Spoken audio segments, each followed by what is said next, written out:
উত্তর সিকিমে ভারী বর্ষণ, মে মাসের শেষেই ফুঁসছে তিস্তা নদী।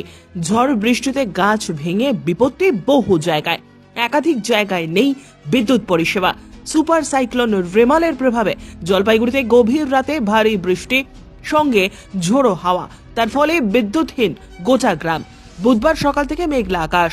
মঙ্গলবার গভীর রাতে বিশাল আকৃতির গাছ পড়ে বন্ধ জলপাইগুড়ির চালহাটি রোড। বিদ্যুৎহীন অবস্থায় রয়েছে গোটা এলাকা।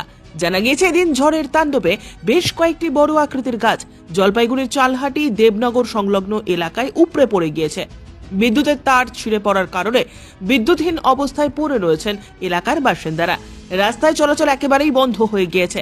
যদিও ইতিমধ্যে বন দপ্তরের কর্মীরা এসে গাছ কাটার কাজে হাত লাগিয়েছেন, তবে মানুষের কোনো ক্ষয়ক্ষতি হওয়ার খবর নেই। তিস্তা সংলগ্ন এলাকায় জল বৃদ্ধি পাওয়ার সচেতনতার জন্য মাইকিং করা হচ্ছে।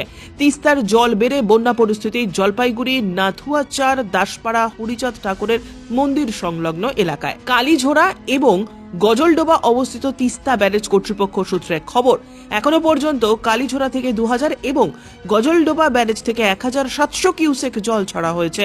দক্ষিণের পর এবার প্রাকৃতিক দুর্যোগের কোপে উত্তরবঙ্গ।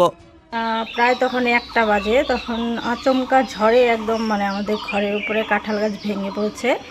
আর আমরা তখন খাটের উপরে ঘুমিয়েছিলাম 3 জন।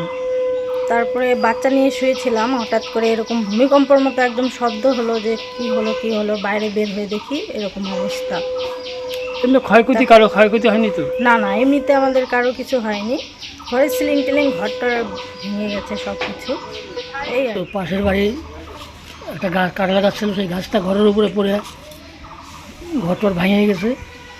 হয়তো আমরা বাচ্চা কাচ্চা নিয়ে প্রাণে বেঁচে আছি, এই আর কি। মালিককে বলা হয়েছে, তো উনি বলছে ঠিক আছে, আমি একটু দূরে আছি তো আসবে করে বলছে। এমনি বাড়ির কারো ক্ষতি হয়নি তো? না, এমনি বাড়ির কোনো ক্ষয়ক্ষতিও হয়নি।